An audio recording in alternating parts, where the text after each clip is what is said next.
ভারতের শক্তি হোক, আমেরিকার শক্তি হোক, যত তাগুলি শক্তি হোক, সব বাংলার জমিনের মধ্যে, তাম দুনিয়ার মধ্যে, মাটির নিচে আমরা পুঁততে পারবো ইনশাআল্লাহ। কোনো ভয় আছে নাকি? ভয় থাকবে না। আল্লাহ আমাদেরকে বলছেন কোনো ভয় নাই, তোমরাই বিজয় হবে। সেই হিসাবে আমি বেশি কথা না করে নিজেদের ভিতরে কোন সমালোচনা বাদ দেন। আজকে ঘরের ভিতরে আগুন লেগেছে, ইসলামের ঘরে, দেশের ঘরে আগুন লেগেছে, আর আজকে বসে বসে আমরা নিজেদের দোষ এবং যেটা গীবত বলা হয়, এক অপরাধ আরেকজনের বিরুদ্ধে বিভিন্ন ধরনের। আগামী 28 জুন 2024 শুক্রবার 5 জুমা পরশুদিন আগামীকাল বাইতুল মোকাররম জাতীয় মসজিদের উত্তর গেট থেকে বিক্ষোভ সমাবেশ আলহামদুলিল্লাহ হবে।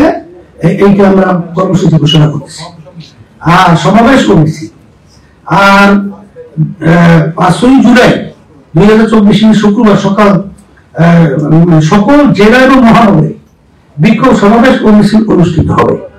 এরপরে আমাদের আরো অনেক বড় পরিকল্পনা আছে। আল্লাহ কবুলের বাঁচায় রাখে। আপনারা দোয়া করতে থাকেন, চেষ্টা করতে থাকেন। আশা করি আল্লাহর রহমতে যে ইসলামী আন্দোলন বাংলাদেশ আপনাদের রহমতের থেকে শুরু করে আজকে শিক্ষা সিলেবাসের ভিতরে অনেক ধারা, অনেক বই পরিবর্তন কিন্তু বাধ্য করেছে।